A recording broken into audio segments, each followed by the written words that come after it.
Two short preliminary remarks. First of all, no translation can fulfill every possible need of a translation. And I'm interested in the literal meanings of the words. So I will, from time to time, alter what's written on the page, not by way of criticizing it, usually, but simply because they're writing for the fluency of an English reader who can get the general idea, and I'm interested in paying attention to the actual precise meaning of the words. Now, the assumption that I think it's appropriate to use coming to the text is, it makes sense.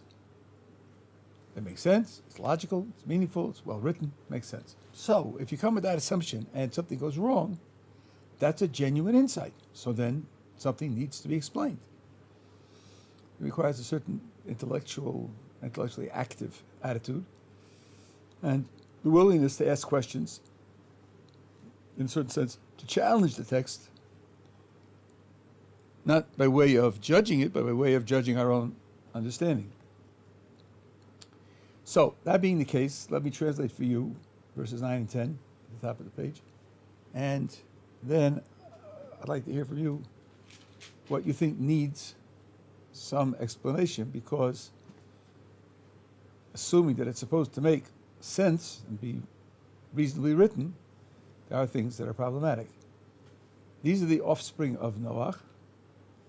Noach was a righteous man. I'll say perfect, although it's not perfectly good translation. Perfect in his generations. Noach walked with God. Noach had 3 sons, Shem, Ham, and Yefes.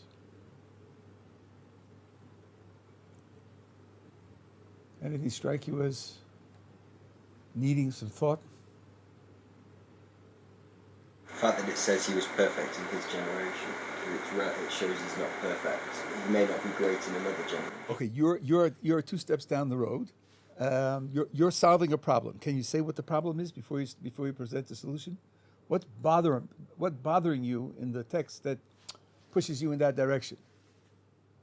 Because it says Noah was a righteous man, but it shows righteous is subjective to each generation. He could have had greater potential. Okay, what you're saying is good, but you're sort of you intuitively you understand there's a problem, and it's obvious to you which way to go to solve the problem. The problem is that righteous and perfect are absolute terms. Either you are or you aren't. Then to say in his generations makes it as if it were relative to something else. And that's very peculiar. It's as if someone said, how tall is he? He's 6'2" in his class. Excuse me, either you are 6'2" or you aren't 6'2". Class has nothing to do with it. Because 6'2" is an absolute description. It's an objective, non-relativized description. In his class makes no sense. Righteous means he does the right thing. Perfect means perfect. In his generations, doesn't fit. Now you're suggesting a solution. You're saying, righteous doesn't really mean righteous, and perfect doesn't really mean perfect. No, it means better than other people. It means in comparison to his generation. Huh? The maximum potential you can reach in that generation. But you're already solving a problem. You're saying righteous doesn't mean righteous, and perfect doesn't mean perfect. It means only, given the conditions of his generation, this is the best that could be expected. Right? I'm stressing this because there's another way to solve the problem. This isn't the only way to solve the problem. There's another way to explain righteous and perfect in his generations, where righteous and perfect remain absolute. You don't take them down a step. Don't make them subjective. Don't make them relative. I want to say it's objective and subjective at the same time. In the sense, it's like if you had a test and you could get 60 in the test, the maximum score is 60, whereas in another test the maximum score is 100. Okay. But it's relative.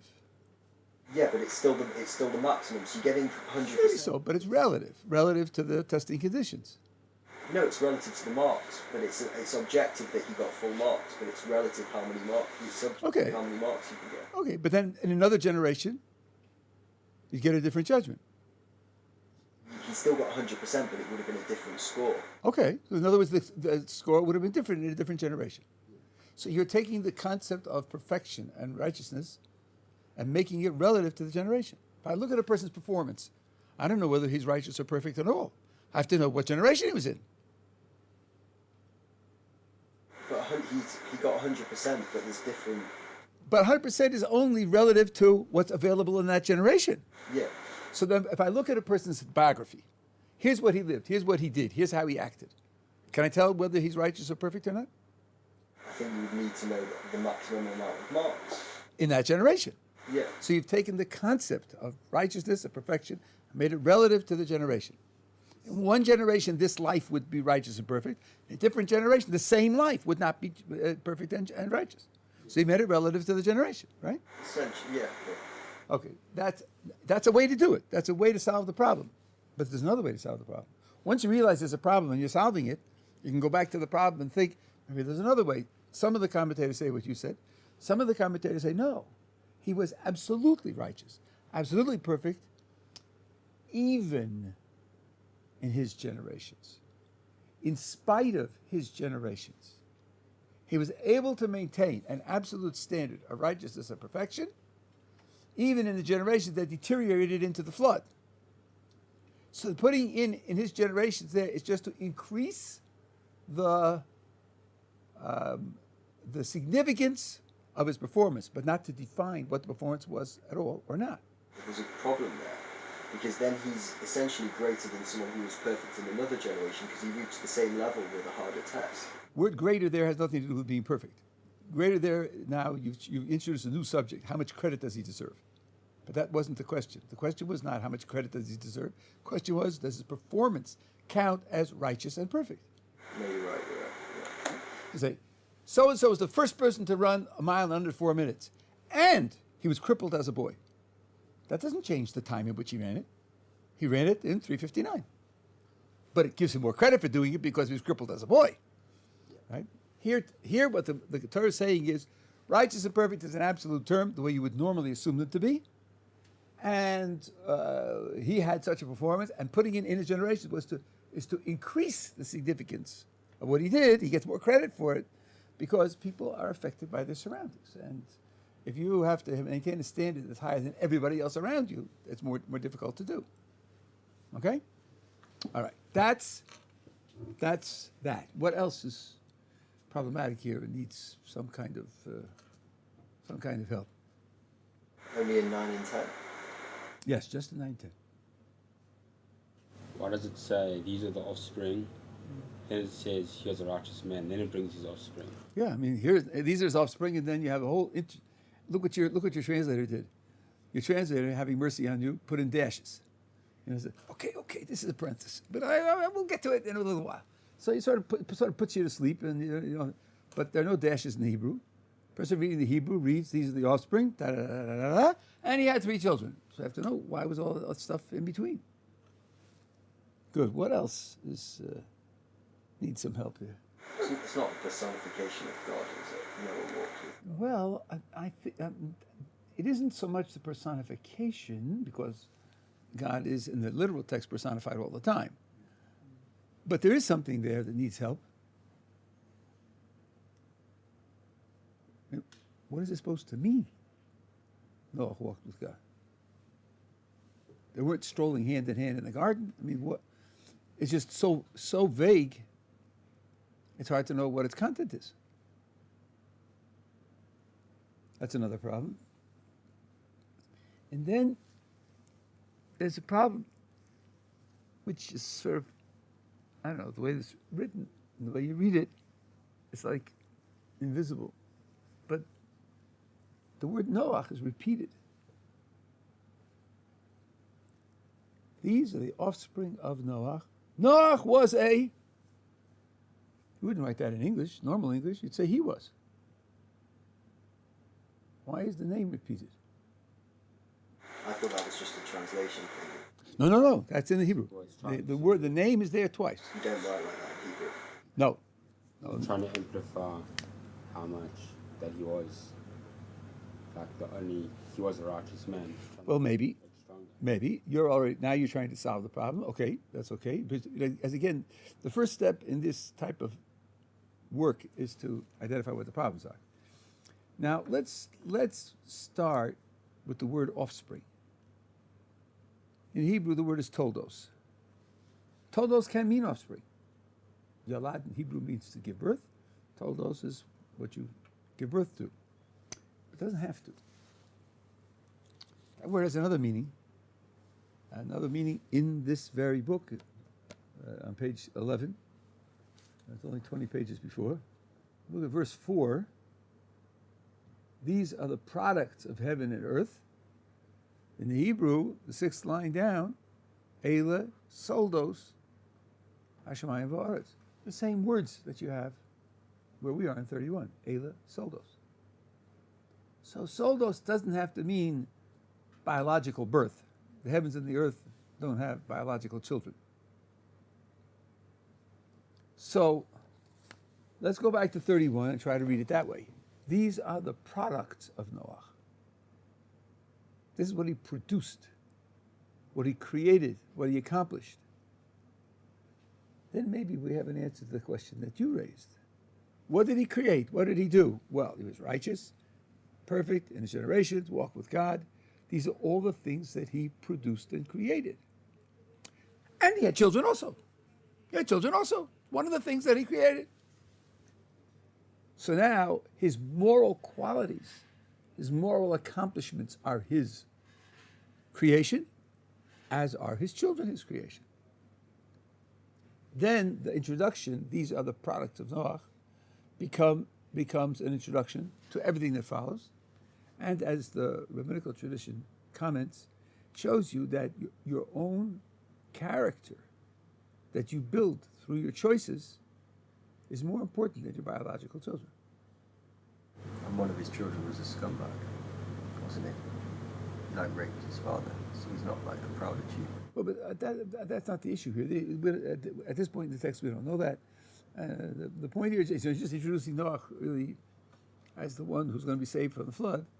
That happens later. No, and one of his children becomes the progenitor of the Jewish people and the Messiah and everything else. So I don't think that's the issue. The issue here is that when you're looking at a person's accomplishments, if he becomes a person of outstanding moral character, that's his major accomplishment.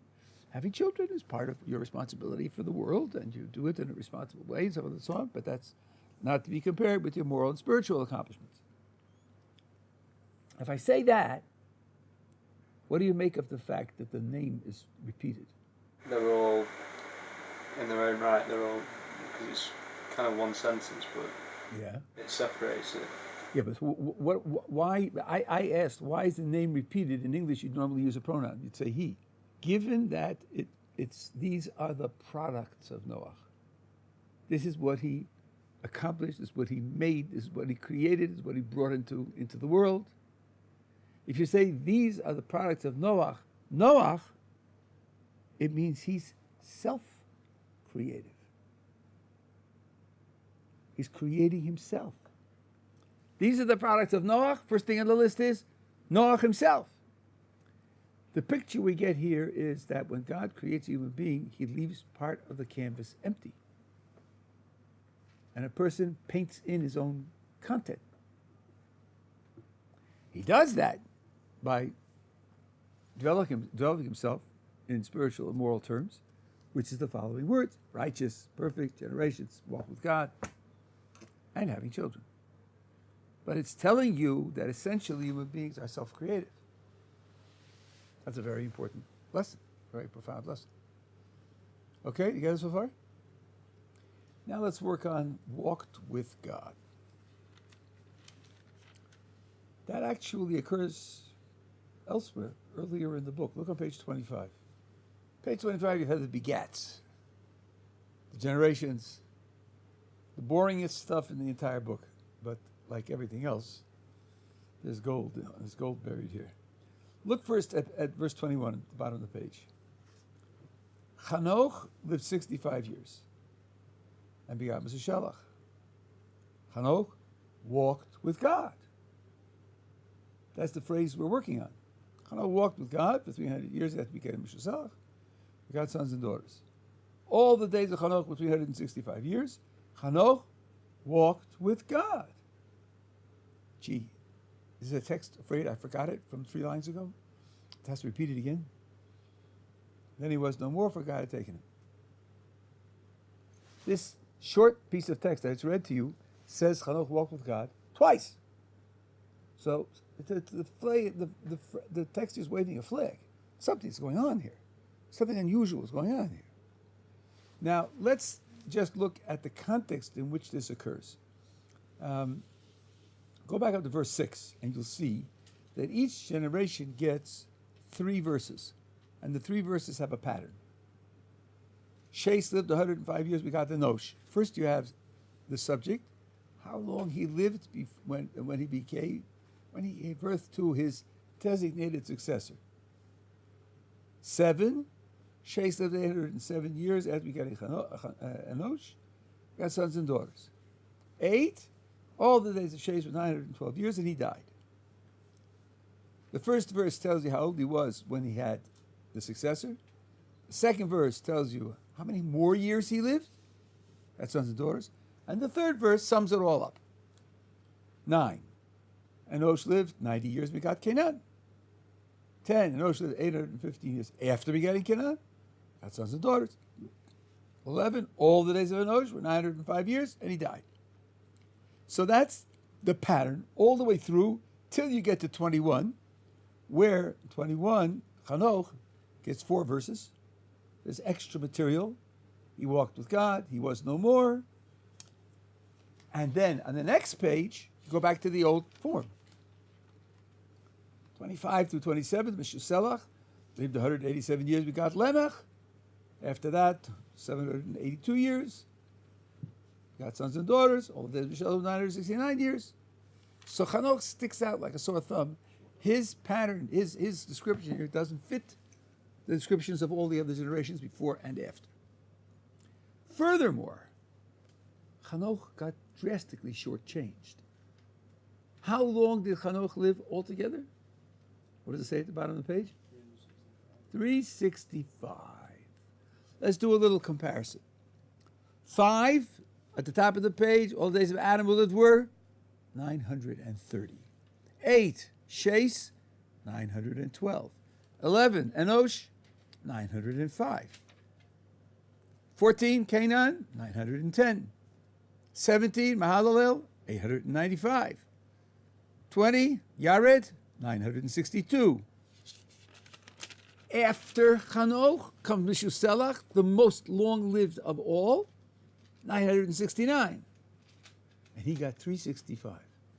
He's drastically shortchanged. About 600 years short. What happened? Now let's go back to Hanoch's text. 21. Hanoch lived 65 years and got Meshuselach. Okay, that's like the first verse in every case. How old was he? When he had his successor. Hanoch walked with God for 300 years after getting Meshuselach. Sons and daughters. Okay, it says 300 years, sons and daughters. It adds that Hanoch walked with God. All the days of Hanoch were 365 years, but it doesn't say he died. It doesn't say he died. It doesn't say that he... no, it adds 24. Hanoch walked with God, then he was no more, for God had taken him. Now put together what I said in the last 5 minutes and tell me, do you think walking with God is a good thing or a bad thing? Doesn't it sound like walking with God is the reason why he lost 600 years? How did he leave the world? He walked with God, and then he was gone because God took him. He's the only one about whom it says he walked with God, and he's the only one who has 600 years missing. So it sounds like walking with God somehow. Now, of course, walking with God has got to be good. The words just say something that sounds good, but maybe it's equivocal. Maybe it's good on one side and has some drawbacks on the other side. The Midrash explains like this. There are certain people who are morally and spiritually consistent when they have support. When they have support. If so to speak, God is holding their hands and strengthening them and encouraging them, then you can count on them. But if they lack that support, the environment gets to be too much for them, if there's too much opposition and resistance, they can't handle it. This is the period of time where the generations were deteriorating into the flood. Came to a certain point where Hanoch couldn't handle it. God said, he's done well. He's done well. He's made an effort. He's been successful, but he can't handle the extra pressure. So I'm taking him out of the world to protect him from the pressure that he can't handle. Which means he's good, but he's weak. He's good, but he's weak, and God protected him by taking him out. So is he maybe supposed to be the original, like, Noah? Okay, so now that's what it says about Noah. It says Noah walked with God. So that now sounds like something which is a two-sided coin. On the one hand, of course, it means a relationship with God. That's good. On the other hand, it betrays a kind of weakness. Yeah. Yeah, and it says here, Enoch walked with God for 300 years after beginning Shushelach. Does that mean before he had his son, he wasn't with God? Sounds like it. Sounds like it. I think you're right. What the significance of that is, I don't know, but it does. That's what the words say. That's good. That's good reading. That's the way to read. What was that? How long did he walk with God? You know. Hanoch, yeah. How long did he walk with God? Oh, from 65 onwards. That's what it sounds like, doesn't it? The first 65 years, no. Only for the next 300 years.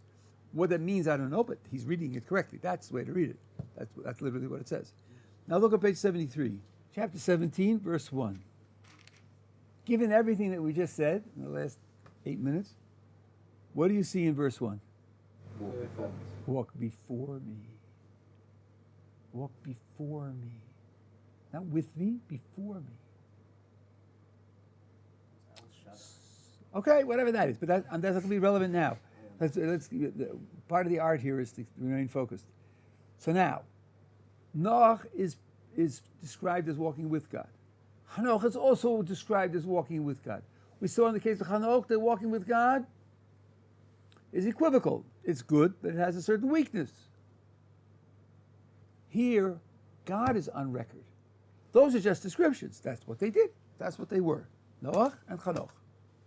Here, God is on record. He tells Abraham, he doesn't tell him walk with me. He tells him walk before me. That indicates that walking before God is superior.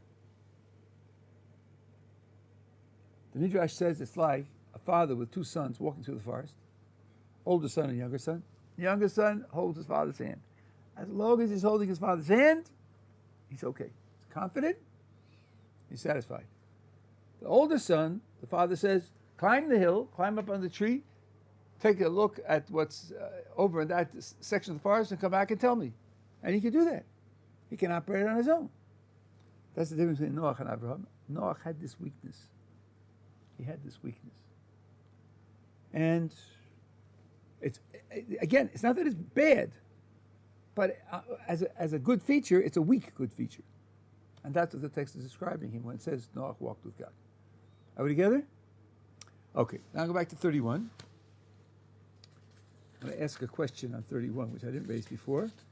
And now maybe we have enough information to answer it, though I'll give you much more to answer it as well.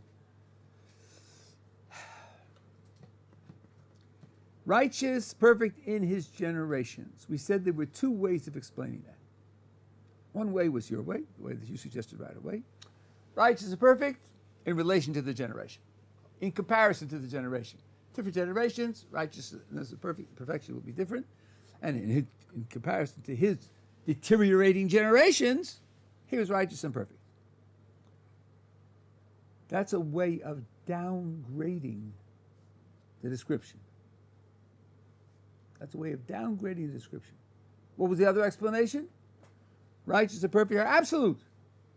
Why does it say in his generations? It means in spite of his generations. Even in the generations that he lived in, he managed a performance that was righteous and perfect.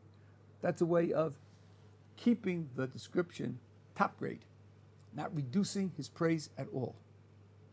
Both of them make sense of the words. It's two views in the Talmud. Now one could ask the following question. These verses are introducing Noach as the one who's going to be saved from the flood. presumably, the purpose of the verses is to praise him. You have an ambiguous phrase. There are two ways to read it. One way reading it makes it perfect praise. The other way of reading it reduces the praise, demotes the praise. What would motivate the second way of reading it? If the purpose of the passage is to praise him and to explain why he was saved from the flood and everybody else died, and you have a phrase in this description that can be read positively or less positively, why would you vote to read it less positively? Shouldn't the context tell you that you should read it positively?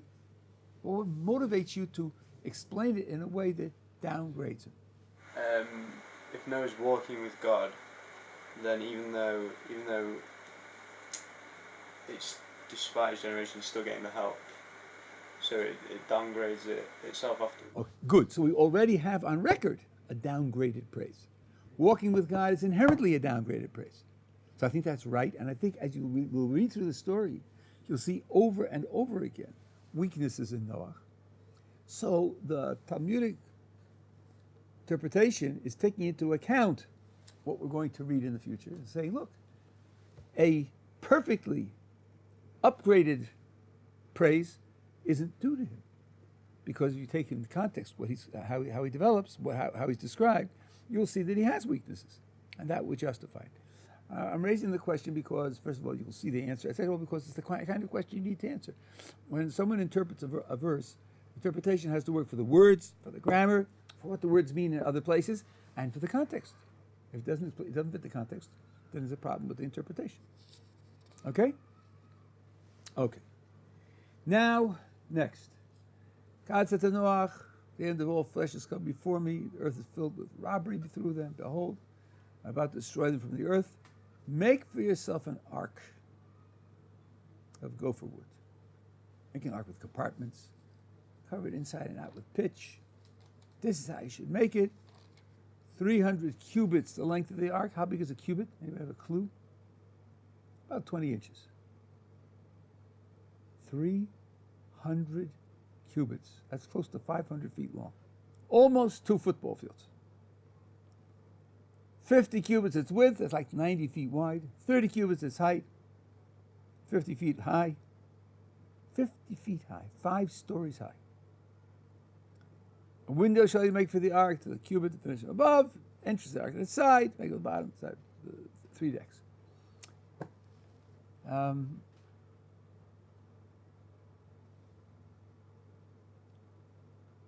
There are a couple of things to say here. First of all, this may be surprising. The Ramban, Nachmanides, writing 900 years ago, says the ark was too small. It was too small. Couldn't possibly hold all the animals that it was supposed to hold. Some people who think they're very clever did some calculations, how many species there are, and how much each one takes up, and how much food it would need, and so on and so on. And guess what we discovered in the 21st century? That it's too small. Well, the Ramban knew that 900 years ago. And the Ramban says, we're not reading about natural history. We're reading about supernatural history. And just as the flood was a miracle, the salvation of the people and the animals was a miracle. And if it's a miracle, you don't have to have the physical size to fit them in. You don't need that. So they, you can imagine trooping up to the entrance, trooping on in. There go the elephants. There go the giraffes. There go the hippopotamuses. So where are we going to put them all? There they go, the mice and the whales and and because it's a story of a miracle, it's not a story of natural history, there's no question. There's no need to worry about it. What you learn from the Ramban is an element in the story can be miraculous without the text waving a flag and saying, and here's another miracle. Once you know that the entire story is the story of a miracle, the text takes for granted that elements in the story need not be natural elements. But it's more than that, because the rabbis ask, why did God need an ark altogether? What do you need an ark for? Since the whole story is miraculous, and the salvation is going to be miraculous, what do you need a box for? Put them all in suspended animation. Or put them, let them float in space. Hibernate. Why do you need a box? Now I'll tell you the rabbinic explanation. As you listen to the explanation, see if you can hear what this explanation says about Noah. And as you will see, if you get it, what it says about Noah is a direct application of what we said ourselves up until now. Explanation, Rashi brings it, says, God told Noah to build an ark so that people will ask him what he's doing. 500 feet long, 50 feet high, 90 feet wide. How many board feet of lumber do you think he needs? Thousands and thousands. Pitch to seal it. This project took decades. People are going to ask him, look, what are you doing? What are you doing? You started this project 47 years ago and you're still working on it. What are you doing? And he's going to say, because there's going to be a flood, and the flood is going to swamp the whole earth, and everyone's going to die. Maybe they will change their ways. Maybe they'll repent. Or they'll think he's crazy. Say again? Or they'll think he's crazy. Yes, maybe. Maybe. We do have that nowadays. People say the end is near, and we say, you're nuts. But what does it say about Noah? Let me go through it again and read the implication for what we can learn about Noah's character. Dedication. Huh? He's dedicated. Listen again. God said to Noah, build the ark so that people will ask him what he's doing, so that he will tell them. He's not going to tell them himself. That's right. The implication is, left to his own devices, he won't tell them. God said, build an ark. Yes, sir, I take orders. I'm building the ark. Tell them that they're in danger. Tell them that they're deteriorating, that they're criminals, that God's going to punish them. What's it got to do with me? So God says, build an ark so they'll ask you. They ask him. Yes, then he will answer and explain. That's again a weakness in Noah. Nowhere in the text does it say he prayed for them. When God tells Abraham that God is going to destroy 5 cities, Abraham is up in arms and he has a whole protest and prayer on their behalf. Here God tells Noah that the whole world is going to be destroyed, and Noah is silent. This is what we said before about walking with God. He hasn't got the courage to climb the hill, climb the tree on his own and see what's in the distance. He hasn't got the courage to fight with the people in his generation. He's stronger than Hanoch. Hanoch would have been swamped by the people in his generation. No, Noah won't be swamped, but he can't fight with them. Can't take the initiative to try to deal with them. So God engineered a project so that he would have to be in contact with them, interact with them. But you see from this statement, this rabbinic statement, which Rashi brings, confirmation for what we said before, that since it's a miraculous process, there's no need for any natural measures, and there's no reason to assume that any measures taken are natural measures.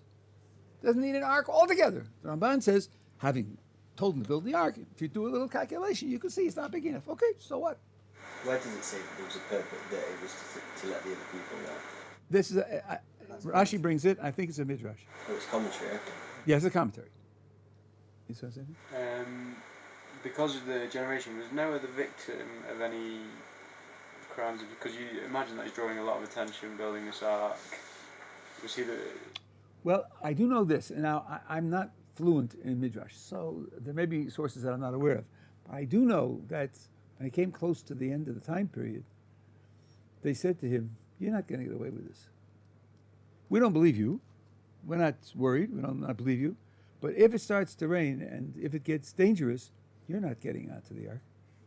We'll stop you. You built a box, so what? You won't be able to get inside." And that's why the Torah says that God told him to go in the light of day. And God said, let everyone watch and let them stop you. I'm telling you to go in. Let's see if they can stop me. I'm telling you it's going to work. I tell you it's going to work. So from that I know that they threatened him. And they said, you're not going to make it. But more than that, I don't know. More than that, I don't know. I think actually the response is closer to what you said. You're nuts. You're nuts. Okay, let's see. We have a little more time. Next page. And as for me, God is speaking, behold, I'm about to bring the flood waters on the earth to destroy all flesh that was in the breath of life in the heavens. Everything in the earth shall expire. But I will establish my covenant with you, and you shall enter the ark. You, your sons, your wife, and your sons' wives with you. Now, what they say in Yiddish, a Kleinigkeit. A little thing, look at the list after the dash. That list strike you as odd? No one today would write a list like this. No one. Well, it's not you, your wife, your son. Yeah, the order. Isn't the order nuts? You and your sons and your wife and your sons' wives? No one would write that. Seems like You'd it's write really you and wrong. your wife, Yeah, your sons and your sons' wives. It's like group the wives. It's grouping the men first and the second. So maybe our feminist, unfriendly commentators will say, see, men first and women second. That's always the way it is. Men go, women to the back of the bus, so on. Maybe. Let's see. We'll just skip around a little bit. Now look at the bottom of the page. Verse 7. Noach, with his sons, his wife and his sons' wives with him, went into the ark. Oh boy, there we are again. Same thing again. Terrible, eh? Look at page 39, verse 15. God spoke to Noach, saying, go forth from the ark, you and your wife, your sons and your sons' wives with you. Here's the order that we would have expected, the normal order. So, what's going on? And don't tell me the scribe was nodding by the fire and the son's wives, I don't remember, let's have another beer. Well, put it this way, put it that way. Give me a break. That's for other institutions. We don't trade it that way. The text is telling us something. And just to make it even more interesting, look 2 verses later, in verse 18.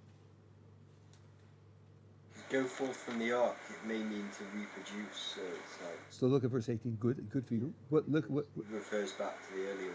So, Or a separate son of his. 18 says, Noach went forth and his sons, and his wife and his sons' wives. It means in 16 they were told to go forth in a certain order, and 18 they don't do it. Now the standard commentary is what he said.